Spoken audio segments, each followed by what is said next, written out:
राष्ट्र सर्वप्रथम, राष्ट्र सर्वप्रथम, राष्ट्र सर्वप्रथम, राष्ट्र सर्वप्रथम। नई संसद में राष्ट्रपति द्रौपदी मुर्मू ने अपना पहला संबोधन दिया। इस दौरान उन्होंने कहा कि आजादी के अमृत काल की शुरुआत में यह भव्य भवन बना है।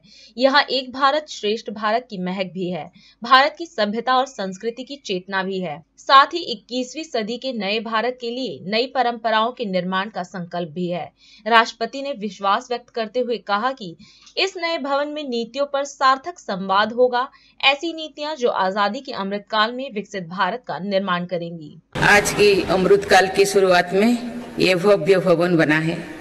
यहाँ एक भारत श्रेष्ठ भारत की महक भी है, भारत की सभ्यता और संस्कृति की चेतना भी है। इसमें हमारी लोकतांत्रिक और संसदीय परंपराओं के सम्मान का प्रण भी है। साथ ही 21वीं सदी के नए भारत के लिए नई परंपराओं के निर्माण का संकल्प भी है। मुझे पूरा विश्वास है कि इस नए भवन में नीतियों पर सार्थक संवाद होगा। ऐसी नीतियां जो आजादी के अमृत काल में विकसित भारत का निर्माण करेगी। माननीय सदस्यगण, ये हमारे संविधान के लागू होने का भी 75वां वर्षगांठ है। इसी कालखंड में आजादी के 75 वर्षों का उत्सव अमृत महोत्सव भी संपन्न हुआ है। इस दौरान देश भर में अनेक कार्यक्रम हुए। देश ने अपने गुमनाम स्वतंत्रता सेनानियों को याद किया। 75 साल बाद युवा पीढ़ी ने फिर स्वतंत्रता संग्राम के उस कालखंड को जिया। इस उत्सव के दौरान मेरी माटी मेरा देश अभियान के तहत देश भर के हर गांव की मिट्टी के साथ अमृत कलश दिल्ली लाया गया। 2 लाख से ज्यादा शिला फलकों स्थापित किए गए।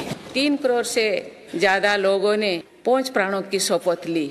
70,000 से ज्यादा अमृत सरोवर बने।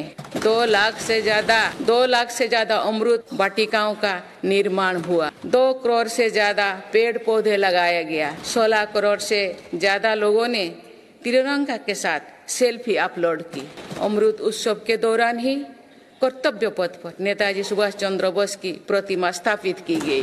राजधानी दिल्ली में देश के अब तक के सभी प्रधानमंत्रियों की समर्पित म्यूजियम खोला गया। साहिबजादों की याद में वीरवाल दिवस घोषित हुआ। भगवान बिरसा मुंडा के जन्म दिवस को जनजातीय गौरव दिवस घोषित किया गया।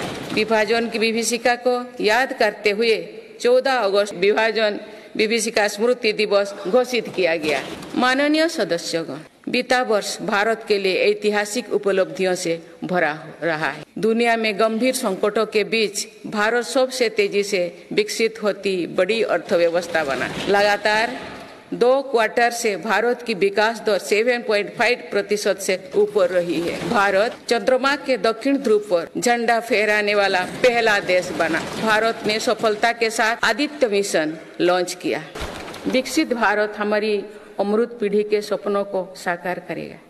इसलिए हम सभी को एक साथ मिलकर संकल्पों की सिद्धि के लिए जुड़ना होगा। राष्ट्र सर्वप्रथम,